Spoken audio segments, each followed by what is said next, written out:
Hello दोस्तों, कैसे हैं आप सब। स्वागत है आप सबका अनलॉक मनी पर। तो इस वीडियो का टॉपिक है ईपीएफओ। ईपीएफओ का मतलब होता है एम्प्लॉय प्रोविडेंट फंड ऑर्गेनाइजेशन, यानी कर्मचारी भविष्य निधि संगठन। तो आज हम बात करते हैं ईपीएफओ के बारे में कि क्या है और इससे फायदा क्या होता है और ये कैसे काम करता है।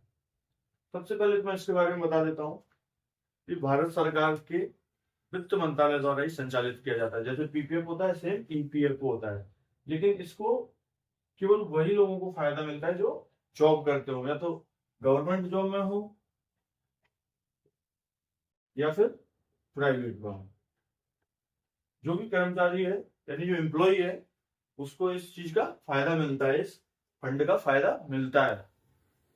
और पीपीएफ में क्या बताया था मैंने कि कोई भी पब्लिक, यानी कोई भी आप और हम, कोई भी उसको फंड को ओपन कर सकता है। बट इसका ऐसा नहीं है, इसका आपके लिए जॉब, कहीं भी एम्प्लॉय होना जरूरी है, तब आपको इस फंड का फायदा मिलता है।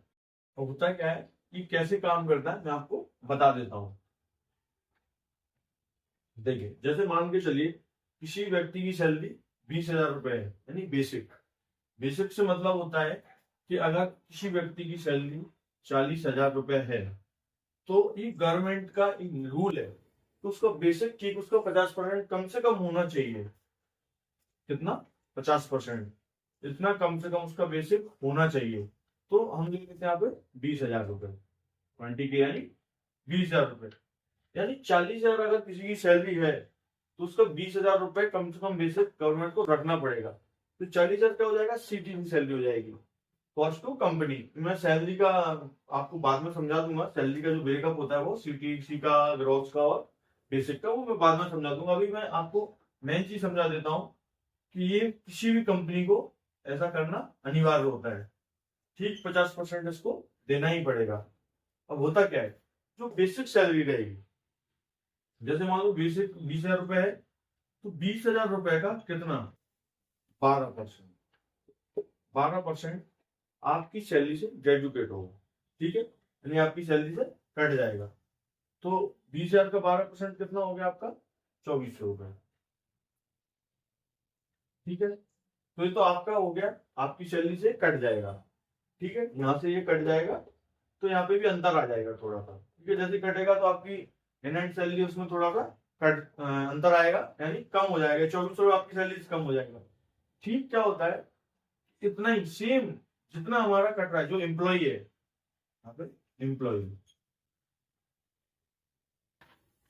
ये तो एम्प्लॉय का है। सेम एम्प्लॉयर के लिए भी होता है, सेम इतना ही, इतनी बेसिक के हिसाब से 2,400 रुपए एम्प्लॉय को भी जमा करना पड़ेगा आपके फंड में। तो होता है उसका ब्रेकअप। और फायदा भी इसका ये होता है कि एम्प्लॉयर को सेम उतना करना पड़ेगा, यानी 2,400 4,800 रुपए आपके फंड में जमा होते हैं। जो आपके फंड का अकाउंट होगा, वो वहां पे जमा होते रहेंगे। अकाउंट टाइप क्रिएट हो जाता है गवर्नमेंट के ऑफिस में, यूएएन बोलते हैं उसको हम, ठीक है।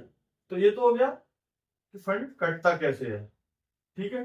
अब मैं आपको बता देता हूँ इसका ब्रेकअप कैसे होता है। मतलब जो ये डिवाइड होता है, 3 जगह डिवाइड होता है फंड। तीनों जगह कैसे काम करता है और उससे आपको क्या फायदा मिलता है, आगे चल के क्या फायदा मिलेगा, अभी क्या फायदा मिल रहा है और कितना इंटरेस्ट मिलता है इस पे।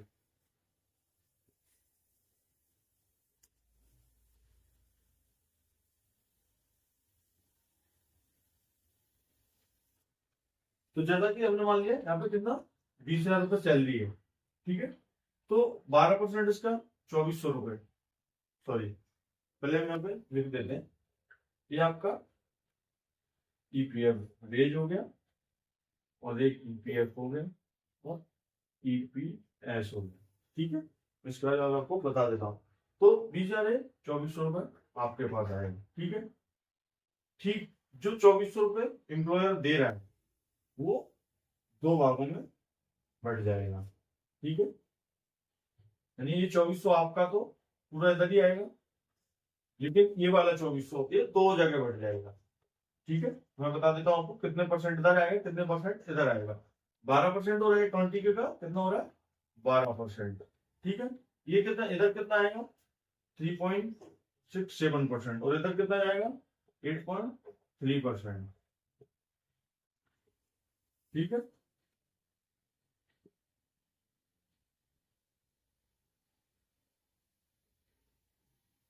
ठीक है, ये तो एम्प्लॉयर वाला हो गया और ये एम्प्लॉय वाला हो गया। ठीक है, एम्प्लॉय मतलब नियोक्ता होता है। ठीक है, इसका 3.7% कितना होगा, 734 रुपए, और इसका कितना हो गया 1666। ये दोनों मिला के कितना हो जाएगा 2400 रुपए। तो यहाँ तक तो कॉन्सेप्ट क्लियर है कि दोनों मिला के यहाँ पे 2400 हो रहा है और ये अगला 2400 जा रहा है। तो ये 2400 प्लस 734 कितना हो गया आपका 3134 रुपए। ठीक है, और ये सेम ही रहेगा 1666। अब होता क्या है, ये आपका पूरे साल से कटता रहेगा, 12 महीने आपकी अटेंडेंस के अकॉर्डिंग आपके फंड में ऐड होता रहता है, जो भी आपकी सैलरी से डिडक्ट होगा और यहाँ पे ऐड होता रहता है। सेम जो आपका अटेंडेंस होगा उस पर इफेक्ट करेगा, इस पर भी करेगा और इस पर भी करेगा। मतलब सीधा सा जितना आपका फंड ऐड होगा आपकी सैलरी से उतना ही ऐड करेगा, तो अटेंडेंस का भी इस पर इफेक्ट पड़ता है।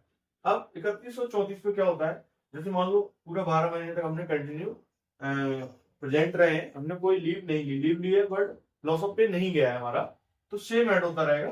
तो इसका जो 12 महीने का होगा इन दोनों का मिला के ये कटता है इधर से पर इधर ऐड होता है। ठीक है, और ये अकेला रहता है ईपीएस का, ये पेंशन स्कीम होती है। ठीक है, एम्प्लॉय पेंशन स्कीम होती है, ये फंड होता है।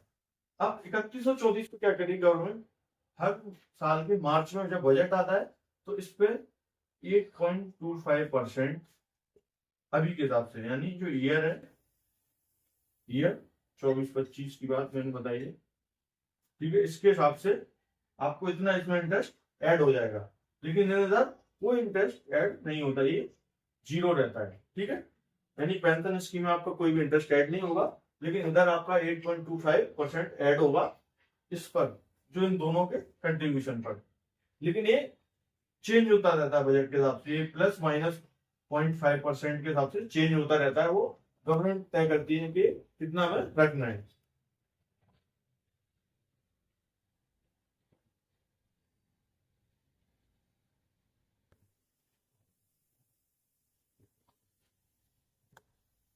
ठीक है, तो ये तो हो गया आपका ब्रेकअप का, यानी एम्प्लॉय प्रोविडेंट फंड का जो ब्रेकअप होता है वो किधर किधर कैसे कैसे जाता है। अब इसका एक नियम और होता है कि अगर किसी भी ऑर्गेनाइजेशन में आप जिसमें भी जॉब कर रहे हैं, कहीं पर भी, प्राइवेट सेक्टर की बात कर रहा हूं मैं, और कहीं पर भी अगर आप जॉब कर रहे हैं, तो अगर आप 9 साल और 6 महीने अगर सेम ऑर्गेनाइजेशन में जॉब करते रहते हैं, तो आपका ईपीएस वाला हिस्सा आप उसको विड्रॉल नहीं कर सकते।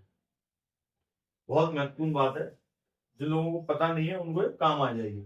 9 साल 6 महीने तक अगर आप किसी भी कंपनी में काम करते हैं, तो आप ईपीएस का जो पैसा उसको विड्रॉ नहीं कर सकते, वो गवर्नमेंट के खाते में चला जाता है। उसके एवज में होता क्या है कि अगर आप, जैसे हमारे यहाँ पे कितना है अभी 58.5, यानी 58.5 साल पे रिटायरमेंट होता है, तो आप रिटायर हो जाओगे, उसके बाद 60 साल यानी 1.5 साल आपको वेट करने के बाद 60 साल से जो पेंशन शुरू होगा, तो इसी पैसे से आपकी पेंशन आना स्टार्ट हो जाएगी। अगर कोई एम्प्लॉय 9 साल में ही या 9 साल 6 महीने से पहले ही कंपनी को छोड़ देता है, तो उसको ये पैसा विड्रॉ करने को मिल जाता है, लेकिन फिर उसको पेंशन की सुविधा नहीं मिलती। ठीक है, दूसरी बात कि हम पीएफ को विड्रॉ कब कर सकते हैं और कैसे कर सकते हैं।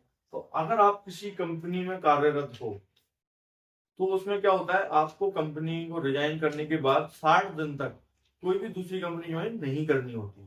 अगर आपको पैसा विड्रॉ करना है तो, अगर आपको दूसरी कंपनी ज्वाइन करना है तो आप कर सकते हैं, मगर पैसा विड्रॉ नहीं होगा। लेकिन अभी हम क्या कर सकते हैं कि अगर हमें पैसे की जरूरत है, तो पीएफ का फॉर्म आता है, पीएफ फॉर्म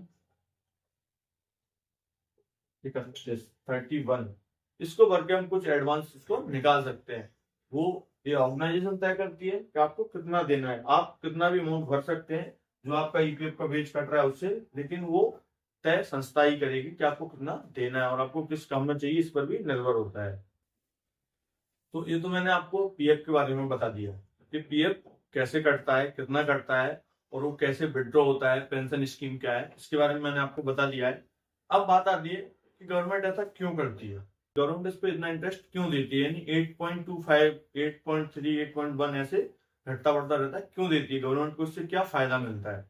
तो गवर्नमेंट इस पैसे को इन्वेस्ट करती है, जब तक आप यूज नहीं कर रहे हो, यानी आपका जो पैसा कट रहा है, अगर आपने 10 साल तक पे विड्रॉ नहीं किया है, तो उस फंड में जो पैसा जमा है, उस फंड के पैसे को गवर्नमेंट यूज करती है।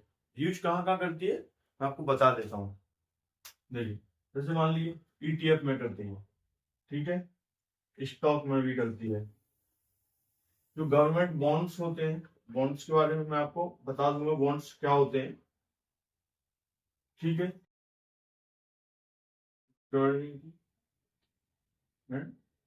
एक्सचेंज में भी पैसे को इन्वेस्ट करती है। तो गवर्नमेंट बॉन्ड्स होते हैं उनमें इन्वेस्ट करती है, सिक्योरिटी एक्सचेंज में करती है। इससे गवर्नमेंट को अच्छा खासा रिटर्न मिलता है, जिससे गवर्नमेंट को भी फायदा हो जाता है और हमें भी वो इंटरेस्ट मिलता रहता है, जिससे हमारा जो अमाउंट है हर साल बढ़ता रहता है। मान लीजिए कि 1 लाख रुपए पे 8.25% अगर हमें मिल रहा है, तो एक FD से भी ज्यादा हमको इंटरेस्ट मिल रहा होता है। यानी FD रेट भी 7.65 के अकॉर्डिंग आता है अभी इंडिया में, बट हमें इस पे 8% प्लस मिलता है, जिससे कि अच्छा खासा इंटरेस्ट हमारा इकट्ठा होता रहता है और वो हर साल बढ़ता रहता है, इंक्रीज होता रहता है। जैसे आपके साल खाते में मान के चलिए पहले साल आपके फंड में 50,000 रुपए जमा हो गए, तो इसका 8.25% मिलेगा।